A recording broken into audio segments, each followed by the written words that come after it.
자, 오늘은 성도의 기본. 자, 이제 오늘 이 말씀을 제가 이제 원래는 계획에 있지 않았습니다. 원래 4번으로 기본 시리즈는 마치려고 했는데 오늘 한 차례 늘어나게 되어졌어요. 그 이유가 좀 있습니다. 지금 이제 지난 주간과 이번 주간에서 우리가 새벽마다 지금 히브리서의 끄트머리 부분과 베드로 전서를 우리가 읽어가고 묵상하는 가운데 있어요. 그러다 보니까 뭔가 공통의 내용이 있더라고요. 그리고 엊그제 금요기도회 시간에 이제 야곱이 잃었던 아들 요셉과 만나는 현장이에요. 거기서 야곱이 자기의 장래를 이야기를 해요. 장래, 자기의 임종을 이야기를 합니다. 이런 여러 가지의 것들이 얽히면서 이 기본 시리즈를 한 번 더 조금 해야 되겠다. 그 주제는 바로 오늘 여러분들이 주보에서 보시고 있는 바 종말이라고 하는 주제고, 오늘 마침 또 은퇴식이었어요. 의도하지는 않았는데 그것과도 내용이 좀 일맥상통한다 생각이 되어집니다. 저쪽에 있는 교단 중에 하나인 한국기독교장로회, 흔히 기장이라고 부릅니다. 거기에 이중표 목사님이시라고 이미 2005년도에 한 68세로 작고하신 우리 목사님이 계세요.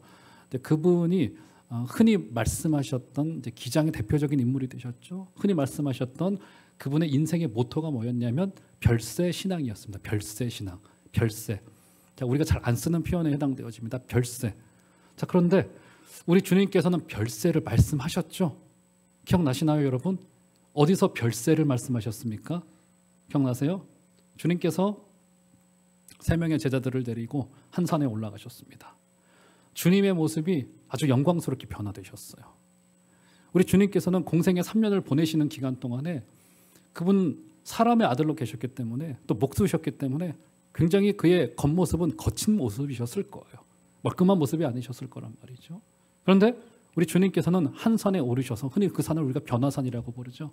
한 산에 오르셔서 정말 사람의 언어로 묘사하기 힘들 정도의 영광스럽고 희어진 모습으로 변화가 되셨습니다. 제자들 3명 중에 한 명이었던 나서기 좋아했던 베드로가 정신없는 말을 하기도 했죠. 그 영광에 압도가 된 거예요. 그 영광이 대단했던 겁니다. 주님, 여기 집 세 채를 지십시다. 이런 정신 나간 소리를 할 정도로 주님의 그 영광이 대단했어요. 그러니까 주님께서 공생의 3년을 보내는 기간 동안에 우리 주님이 그만큼 영광스럽고 그만큼 최정점에 오르신 시점이 없으셨어요. 자, 그런데 상식적으로 생각을 해봤으면 좋겠습니다.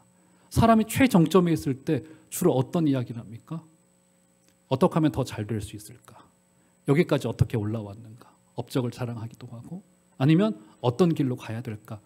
뭐 이런 식의 이야기를 하는 것이 사람의 상식 아니겠습니까? 그런데 우리 주님께서는 공생애의 3년의 기간을 통해서 가장 영광스러운 모습으로 변화되셨던 바로 그 시점에 무엇을 말씀하셨어요? 별세를 말씀하셨어요. 이게 너무나 한 아이러니잖아요. 인생의 최고의 정점이셨습니다. 제자들에게 당신의 신의 영광으로서의 모습을 온전히 보여주셔서 그들이 두 눈 뜨고 주님을 바라보지 못할 정도로 주님의 그 영광에 압도되셨고, 마치 구약의 여호와 하나님의 영광이 비춰오는 듯 보였을 거예요. 그런데 우리 주님이 그 순간에 무엇을 말씀하셨다고요?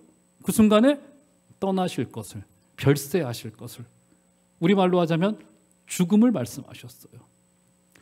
도대체 이 아이러니가 어디에 있는 것인가? 우리 주님께서는 자신이 구원을 이루기 위한 굉장히 중요한 한 스텝으로서 변화산에 올라가시면서 주님께서는 그 영광에 압도될 만큼의 영광을 보여주시면서 죽음에 관하여서, 별세에 관하여서 말씀하셨다는 점에서 주님께서도 이 죽음에 대해서 묵상하셨고, 그리고 오늘 믿음의 선배였던 이 바울조차도 내가 살든지 죽든지 그리스도가 내 안에서 존귀하게 되기를 원한다라고 고백하였던 것에서 바울마저도 본인의 신앙에 있어서 이 별세, 종말, 죽음이라고 하는 주제는 상당히 한 사람의 신앙이 깊어지기 위해서 반드시 한 번은 넘어야 될 산이고 우리가 묵상해야 될 재료인 것이다 라고 하는 사실을 우리가 부인하지 않을 수가 없습니다. 그래서 인간사에서 벌어지고 있는 모든 철학, 인간의 모든 구조들, 이런 것에서 죽음이라고 하는 소재를 빼놓고는 이야기되어질 수가 없습니다. 모든 곳에 죽음이라고 하는 소재가 다 끼어져 있어요. 모든 곳에서. 결국은 사람의 역사라고 하는 게 무엇일까요? 이 죽음을 어떻게 극복해 볼 수 있을까? 혹은 이 종말을 어떻게 잊어볼 수 있을까? 아니면 이 별세를 어떻게 피해 볼 수 있을까? 이것으로 인간의 역사는 점철되어져 왔다고 말해도 틀린 말은 아닐 거예요. 자, 그래서 오늘 바울의 이 옥중서신이잖아요. 빌립보서 이 한자라 속에서 등장하는 바울의 이 별세에 관한 묵상, 종말에 관한 이 묵상 속에서 우리가 흔히 이제 종말에 관한 잘못된 좀 이해들이 좀 있어 왔었습니다. 어떤 이해들이 좀 있어 왔던 거예요? 주로 우리 종말을 좀 건강치 못하게 가르쳤습니다. 어떻게 가르쳤습니까? 어차피 다 끝장날 텐데 그거 다 뭐라 가지고 있습니까? 당신들의 열정, 당신들의 물질, 당신들의 시간 다 갖다 바치고 당신들은 오로지 저 다가올 미래만을 준비하시면 됩니다라고 잘못된 경건주의로 빠지게 되는 경우들이 상당히 많아서 이 종말을 이야기할 때는 늘 현실 도피 이런 식의 개념들이 상당히 많아서 현실과 종말을 이렇게 분리시켜 놓는 건강치 못한 결과들을 가지고 온 것이 사실이고 뭐 사실 저마저도 그런 개념에서 벗어나기가 상당히 어려워요. 그런데 오늘 바울이 주고 있는 바 바로 이 종말에 대한 경건한 묵상, 건강한 묵상이 지금 현실을 살아가고 있는 우리들에게 어떤 가르침과 어떤 교훈을 줄 것인가를 다시 한번 되돌아보시면서 이 종말에 대한 개념은 성도의 기본이에요. 아니요, 인간의 본질이고요, 죽음은. 그래서 이것에 대한 묵상이 반드시 우리 가운데 있어야 되겠다. 오늘 선배의 말을 쫓아가 보면서 그가 어떻게 묵상했는지를 한번 되돌아보시는 시간이 되었으면 좋겠습니다. 자, 먼저 한번 19절, 20절 한번 보시죠. 자, 처음에 이렇게 묵상을 합니다. 제가 읽어드릴게요. 이것이 너희의 간구와 예수 그리스도의 성령의 도우심으로 나를 구원에 이르게 할 줄 아는 거로 나의 간절한 기대와 소망을 따라 아무 일이든지 부끄러워하지 아니하고 지금도 전과 같이 온전히 담대하여 살든지 죽든지 내 몸에서 그리스도가 존귀하게 되게 하려 하나니라고 말합니다. 그래서 바울의 눈에 띄는 고백이 한 가지가 있죠. 어떤 고백이 있습니까? 아무 일이든지 자기는 부끄러워하지 않는다라고 말합니다. 여러분, 이 고백을 왜 했을까요, 바울이? 도대체 이 고백을 왜 했을까요? 이 말 속에는 지금 인간적으로는 바울이 부끄러울 수도 있다라고 하는 전제가 있는 거죠. 왜요? 여러분, 지금 바울이 어떤 상황에 있는 겁니까? 빌립보서는 옥중서신이에요. 감옥에서 쓴 서신서입니다. 지금 바울은 본인이 소아시아 교회를 개척하고 소아시아에서 사역할 때만 하더라도 소위 인간적으로는 승승장구였습니다. 그가 개척한 교회를 보십시오. 고린도 교회를 비롯하여 에베소 교회, 데살로니가 교회 할 것 없이 수많은 교회를 개척했던 개척자였었습니다. 예루살렘 총회를 인도하였던 지도자였고요. 그렇죠? 그는 어떻게 된 겁니까? 소위 말해서 그의 그래프는 위에서 아래로 이렇게 떨어졌어요. 정점이 어디였습니까? 그가 하나님의 뜻을 따라서 그의 선교의 방향을 유럽으로 선회하자마자 그 뒤로부터 고난이 시작되어져요. 예루살렘으로부터 시작되어져서 유대인들의 고소에 의하여서 지금 로마의 감옥에 들어가 있는 상황이 된 겁니다. 소위 어떻게 된 겁니까? 그의 기세가 꺾여진 거예요. 이렇게 실패한 거예요. 여러분, 사람이 실패했을 때 제일 먼저 들어오는 감정이 어떤 감정입니까? 어떤 감정이에요? 부끄러워요. 수치스럽습니다. 우리 동양의 문화권에 있는 사람들은 더더욱 이 점이 더 크게 다가옵니다. 특별히 우리 한국 사람들은 너무나도 지나치게 다른 사람들의 시선을 이게 다른 사람들의 시선을 아예 신경을 안 쓰는 것도 문제입니다. 이건 문제지만 더 큰 문제는 뭐냐면 너무 지나치게 다른 사람들의 시선과 판단에 내 인생을 맡겨요. 저 사람이 나를 어떻게 볼까? 그게 저는 왜 중요한지를 솔직히 모르겠습니다. 그렇잖아요, 여러분. 그 사람들의 판단과 그 사람의 시선 때문에 내가 부끄럽기도 하고 수치스럽기도 하고 이런 감정들을 느낀단 말이죠. 근데 오늘 바울 같은 경우도 어떤 고백을 하고 있는 겁니까? 지금 기세가 꺾였어요. 실패입니다. 과거에 예루살렘 총회의 상석에 앉아서 신학을 논쟁하고 교회를 개척하고 고린도 교회의 영광을 맛보기도 하고 했던 그의 젊은 날은 전부 다 지나갔어요.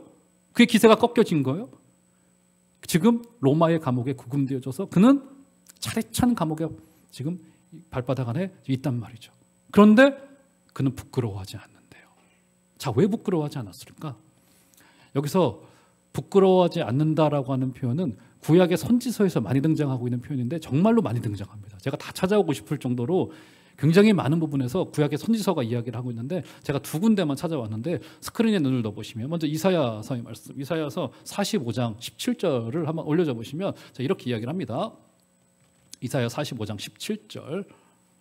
자, 제가 읽어드릴게요. 이스라엘은 여호와께 구원을 받아 영원한 구원을 얻으리니 너희가 영원히 어떻게 하지 않겠다고요? 부끄러움을 당하거나 욕을 받지 아니하리로다 라고 이야기를 하고요. 한 군데 더 보실까요? 이사야서 49장 23절로 가보시면 왕들은 내 양부가 되며 왕비들은 내 유모가 될 것이며 그들이 얼굴을 땅에 대고 내게 절하고 내 발에 티끌을 핥을 것이니 내가 나를 여호와인 줄을 알리라. 나를 바라는 자는 어떻게 되지 않는다고요? 수치를 당하지 않게 될 것이다.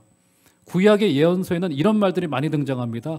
부끄러움을 당하지 않게 될 것이다. 수치를 당하지 않게 될 것이다.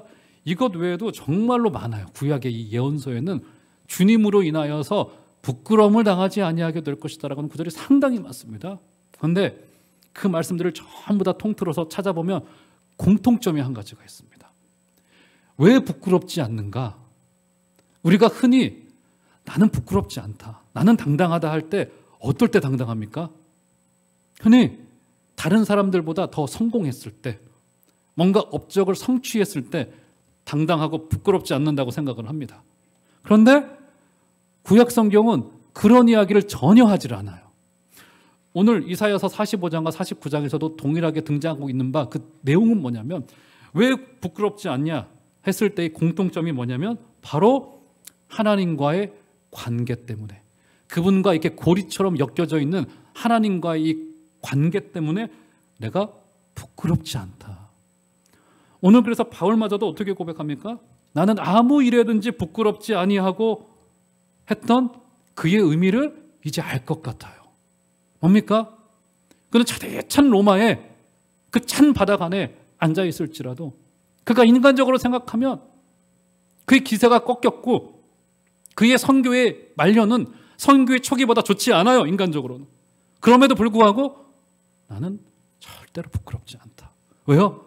지금 그 로마의 감옥에도 우리 좋으신 하나님이 그와 동행하고 계시고 그와 함께하고 있기 때문에 그에게 인간적인 실패는 절대 실패가 아니었어요.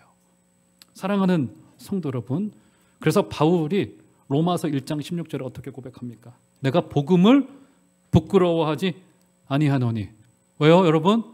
그때 당시에 사람들이요 복음을 부끄러워했어요. 로마의 힘에 비하여서, 저 헬라인들의 지혜에 비하여서, 로마인들의 저 부유함에 비하여서 소수의 그리스도인들은 가난했고 헐벗었고 정권의 탄압을 받는 사람들이었고 했지만 바울은 그 복음을 절대로 부끄러워하지 않는다라고 지금 고백하고 있습니다. 사랑하는 성도 여러분, 하나님으로 인하여서 여러분 당당하여지시는 여러분들 되시기를 주의 이름으로 축원합니다. 그 견고한 고리에 누구도 끼어들어오지 못하게 하도록. 그렇잖아요, 여러분. 여기 감히 여러분과 하나님과의 관계에 누가 끼어들어올 수 있겠습니까? 여기에 중재자라고 하는 건 존재하지 않아요. 주님과 여러분과의 직접적인 관계, 누구도 끊어낼 수 없는 거라고요. 그 좋으신 하나님이 지금 여러분의 편이셔요. 내가 주님을 떠난다 할지라도 심지어 주님 우리 편으로 계속 해주십니다. 좋으신 하나님이시기 때문에.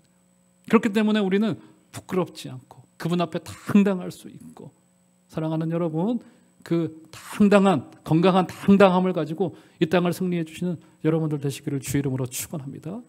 그 이야기 하고 있는 거라고요. 자, 그러면서 조금 더 바울이 깊은 묵상으로 들어가고 있는 중에 있는데 이제 이 별세, 그의 개인적인 종말을 이제 여기서 이야기를 하고 있어요. 자, 본문 우리 1장 빌립보서 1장 20절로 가보시면 이렇게 말합니다.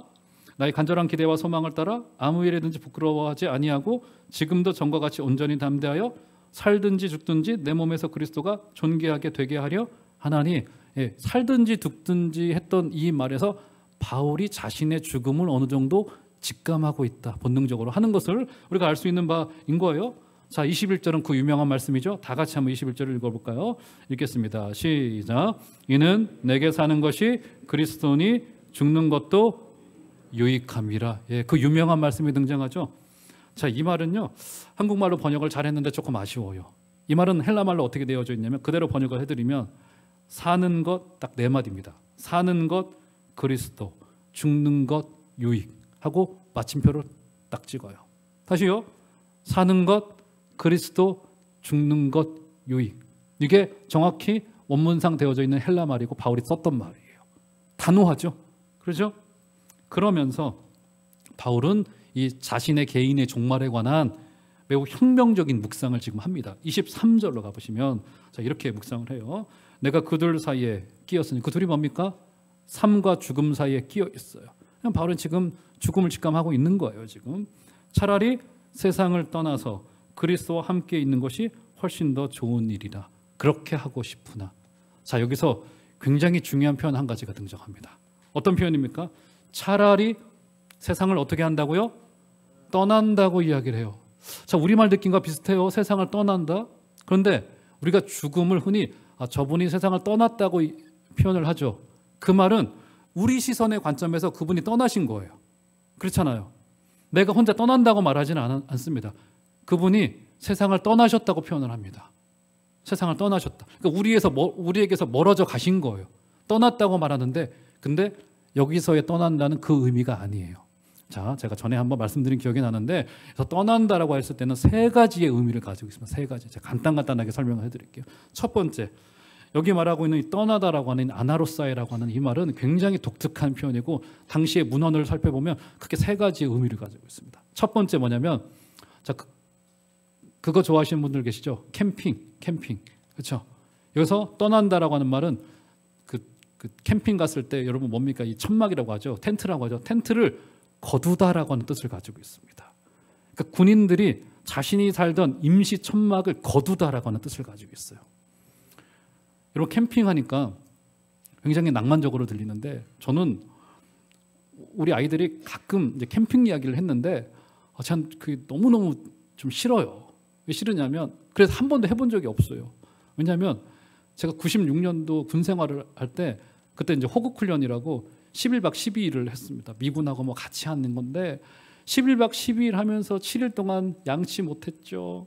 8일째 되는 날 가서 양치했는데 막 숨겨놨던 그 칫솔하고 치약 가지고 양치를 해서 다음 날 아침 눈을 떠서 봤더니 제가 냇물에 이렇게 물을 했거든요. 그 물이 똥물이었어요. 냄새가 나는 줄도 몰랐어.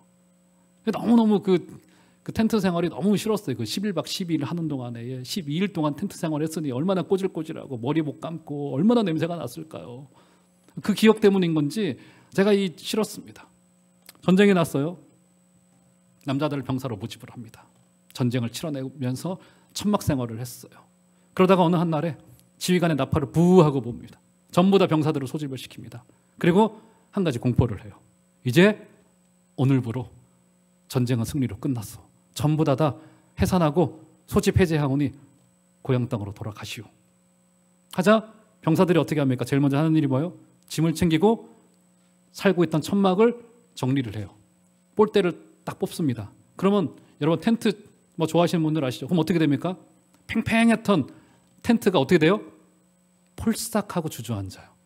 그 말이 떠나다라고 하는 이 표현입니다. 군인이 자신이 살던 임시 천막을 거두다라고 하는 뜻을 가지고 있어요. 자, 그러면 제가 질문 드려볼게요. 그 병사에게 진짜 삶은 임시 천막에서 사는 겁니까? 고향 땅으로 돌아가서 사는 겁니까? 어떤 거예요? 이거 정확히 대답하셔야 됩니다. 어디죠? 당연히 고향 땅으로 돌아가서 사는 삶이 진짜 삶이 되는 거죠. 거기로부터 진짜 삶, 진짜 사명이 시작되는 거예요. 지금 여기는 임시 거주처인 거예요. 첫 번째 의미. 자, 두 번째 의미는 뭐냐면요. 떠나다라고 하는 이 의미는 정박해 있던 배가 출항하다라고 하는 뜻. 자, 이 표현은 여러 군데서 많이 활용되어졌습니다. 당시 문화 속에서 정박되어져 있던 배가 출항하다라고 하는 뜻이에요. 자, 그러면 이것도 제가 한번 여쭤볼게요. 배가 정박하는 게 배의 원래 목적입니까? 출항하는 게 원래 목적입니까? 네? 물론 배가 정박해 있는 게 중요하죠. 정비도 하고 기름도 채워 넣고 뭔가를 준비하는 기간인 거 아니겠어요? 그런데 제가 잘은 모르겠으나 배의 원래 목적은 당연히 저 망망대해로 출항하는 게 원래 목적이죠. 그렇죠? 여기 떠나다가 뭐 우리를 떠나가다 이 표현이 아니라 배가 출항하여 본래의 사명의 자리로 간다라고 하는 뜻이에요. 자, 그러면 정리할 수 있어요. 자, 우리 개인의 종말 이후에 우리에게 벌어질 삶이 어떤 의미를 가지고 있는 거예요? 우리는 흔히 우리 개인의 종말 이후의 삶을 아무것도 안 하는 것, 무위, 하나님과 먹고 마시며 노는 시간으로 생각합니다. 아니에요. 종말 이후에 우리의 삶이 어떻게 펼쳐질지는 모르겠지만 그때로부터 진짜 사명이 시작되는 거예요. 놀랍게도. 지금 우리 삶은 임시천막이에요. 비상계엄령이 내려졌어요. 전쟁을 벌이고 있습니다. 정박되어진 배가 준비되어지고 조이고 기름칠하고 기름을 넣듯이 지금 정박해서 준비하는 기간이고 이제 우리의 개인의 종말 이후에 진짜 우리의 사명이 성경이 정확히 구체적으로 어떻게 표현해 놓고 있는지는 알지 않기 때문에 잘은 모르겠으나 그때로부터 우리의 진짜 사명이 시작되는 거예요. 이게 굉장히 중요한 종말에 관한 우리의 관점입니다. 종말은요, 끝장도 아니고 멸망도 아니고 놀러 가는 것도 아니고요, 무위도 아닙니다. 그때로부터 진짜 삶이, 진짜 사명이, 진짜 시작이 되어진다라고 하는 사실이에요. 그래서 떠나다의 세 번째 의미 중요합니다. 그래서 떠나다의 세 번째 의미는요, 어려운 문제를 해결하다라고 하는 뜻을 가지고 있어요. 무슨 의미일까요? 지금은요, 짙은 안개가 낀 것 같아요. 무슨 말입니까? 이 사람은 이게 옳다고 하고 저 사람은 여기에 해결책이 있다고 하고. 대통령 선거 첫 번째 토론회가 며칠 전에 있었죠. 저 솔직히 말하면 신경질 나서 안 봤어요. 저 완전히 뉴스를 끊은 지가 한 2, 3주 솔직히 됐습니다. 관심을 가져야 되는데 제가 금요 기도회 때마다 나라를 놓고 기도하자고 하는데 정작 제가 막 마음이 막 가지가 않아가지고 막 끊었어요. 근데 나중에 이제 몇 가지 짧은 영상들로만 좀 살펴봤더니 그 나오신 분들이 전부 다 네 분이 내가 옳다 여기에 해결책이 있다고 이야기를 합니다. 믿을 수 있습니까, 여러분? 그렇지 않아요. 짙은 안개와도 같아요. 어떤 것에 해결책이 있는지를 알 수가 없어요. 그런데 세 번째 떠나다는 의미는 뭐냐면 어려운 문제가 해결되어지는 거예요. 희미한 것들을 분명히 보게 되는 거예요. 그 종말은 우리에게 그것을 알게 할 겁니다. 지금 희미합니다. 이 사람이 더 위대해 보이고 저 사람이 더 위대해 보이고 이렇게 사는 것이 더 의미 있는 삶이라고 사람들이 주장하고 있는 바 우리는 알 수 없어요. 그런데 그때 종말의 때가 오면은 주님의 뜻이 바로 여기에 있었구나. 이것을 우리에게 분명히 알려주고 새로운 사명이 그때로부터 시작되어질 것입니다. 그래서 자, 그 사명이 무엇일지를 오늘 말씀의 이제 결론으로서 23절로 가보시면 이제 그 힌트를 한 가지를 주고 있어요. 23절 보시면 내가 그들 사이에 끼었으니 그 둘이 뭡니까? 삶과 죽음 사이에 바울이 끼어 있다고 고백하고 있어요. 그들 사이에 끼었으니 차라리 세상을 떠나서 그는 차라리 세상을 떠나는 것을 더 유익하다라고 이야기를 합니다. 왜요? 그 다음에 등장하고 있죠. 그리스도와 함께 있는 것이 훨씬 더 좋은 일이라. 이제 종말 이후에 우리의 사명이 무엇일지를 언뜻 여기서 알 것 같아요. 그 중에 하나를 무엇이라 이야기합니까? 그리스도와 함께 있는 것으로 규정하여. 근데 그 사명이 우리 구체적으로는 몰라요. 어떤 일일지는. 그런데 세상을 떠나서 그리스도와 함께 있는 것이 사명일 것이다 라고 이야기를 합니다. 그래서 바울은 어떻게 고백하냐면 그래서 지금 우리의 이 삶도 그리스도와 함께하는 그리스도 중심적인 삶을 살아가자고 고백하고 있는 바가 좀 있는데요. 자, 성경을 보시죠. 빌립보서 1장 다시 올라가 보시면 20절 가보시면 제가 쭉 읽어드릴게요. 강조되어지고 공통된 것들을 찾아보세요. 20절. 나의 간절한 기대와 소망을 따라 아무 일에든지 부끄러워하지 아니하고 지금도 전과 같이 온전히 담대하여 살든지 죽든지 내 몸에서 그리스도가 존귀하게 되게 하려 하나니. 21절. 이는 내게 사는 것이 그리스도니 죽는 것도 유익함이라. 23절로 내려가 보시면 내가 그들 사이에 끼었으니 차라리 세상을 떠나서 그리스도와 함께 있는 것이 훨씬 더 좋은 일이다. 그렇게 하고 싶구나. 26절 내려가 보시면 내가 다시 너희와 같이 있으므로 그리스도 예수 안에서 너희 자랑이 나로 말미암아 풍성하게 하려 함이니라 하면서 지금 바울은 세상을 떠나서 그리스도와 함께할 그 사명이라고 하는 렌즈를 가지고 지금 이 땅을 비춰내고 있는 거예요. 정박을 하면서 그리스도와 함께하는 훈련을 이게 사명이라는 거예요. 그리스도와 함께하는 것이 왜 사명입니까? 여러분 잘 아시잖아요. 이게 왜 사명일지. 왜 잘합니까? 이거 어렵잖아요. 솔직히. 그렇잖아요. 열심히 공부하는 건 열심히 공부하면 됩니다. 열심히 일하는 거 열심히 일하면 돼요. 그냥 내가. 그런데 그리스도와 함께하는 경건의 훈련은 그렇게 힘들어요. 지나간 한 주간을 돌아보십시오. 2021년도에는 여러분 어떠셨습니까? 그리스도 안에 계셨습니까? 그분과 동행하셨어요? 그게 그렇게 어려운 일이에요. 그래서 우리에게 사명일 수밖에 없다고요. 그래서요. 자, 여러분 2장만 넘기셔서 자, 빌립보서 4장으로 넘어가 보시면 자, 마지막 부분 왔습니다. 이렇게 말합니다. 자, 보세요. 바울의 고백을 한번 보세요. 4장 11절, 12절로 가보시면 제가 읽어드릴 테니까 성경을 눈으로 확인해 보세요. 내가 궁핍함으로 말하는 것이 아니니라. 어떠한 형편에든지 나는 자족하기를 배웠노니 나는 비천에 처할 줄도 알고 풍부에 처할 줄도 알아. 모든 일 곧 배부름과 배고픔과 풍부와 궁핍에도 처할 줄 아는 일체의 비결을 배웠노라. 바울의 처세술이 좋은가? 인생관이 조금 나쁘지 않은가? 이런 생각이 들어질 텐데 자, 그러지 않아요? 13절 다 같이 한번 4장 13절 그 유명한 구절이죠. 함께 한번 읽어보겠습니다. 시작. 내게 능력 주시는 자 안에서 내가 모든 것을 할 수 있느니라. 할렐루야. 내가 모든 것을 할 수 있다고 말합니다. 이 모든 것이 뭡니까? 위에 나와 있는 12절에 배부름과 배고픔, 풍부, 궁핍입니다. 그런데 전제가 하나 있죠. 그 전제가 뭐예요? 내게 능력 주시는 자 안에서라고 그분과 연합된 관계를 이야기를 하고 있는 거예요. 결국 건강한 종말의 렌즈를 가지게 된다면 지금 현재의 삶을 어떻게 해서든지 그리스도 안에서 그분과 연합하여서 그분과 닮아가는 모습. 그래서 교회 안에서는요, 늘 이 경건의 훈련, 늘 그리스도와 함께하는 훈련, 이것이 중심이고 첫 번째가 되어줘야 됩니다. 여러분 어떤 모임이든지 간에 이것이 첫 번째 모임이셔야 됩니다. 첫 번째 고민거리이셔야 되고요. 저는 사실은 이것 외에는 다른 것을 잘 생각하지 않으려고 해요. 여러분들이 어떻게 주님과 만날 수 있을까? 이렇게 만날 수.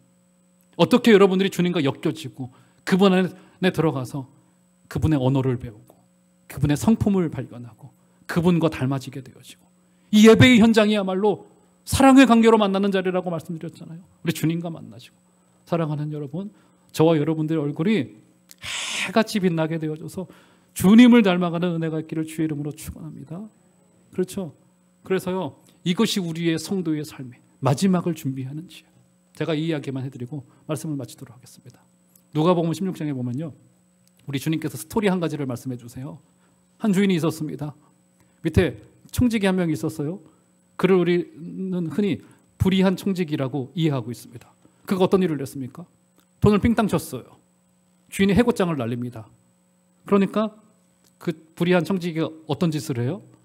주인에게 빚을 졌던 사람들을 전부 다 한 사람 한 사람씩 부릅니다. 아직 행정력이 남아 있을 때. 그래서 빚을 반씩 탕감을 해줘요. 다 탕감을 해줍니다.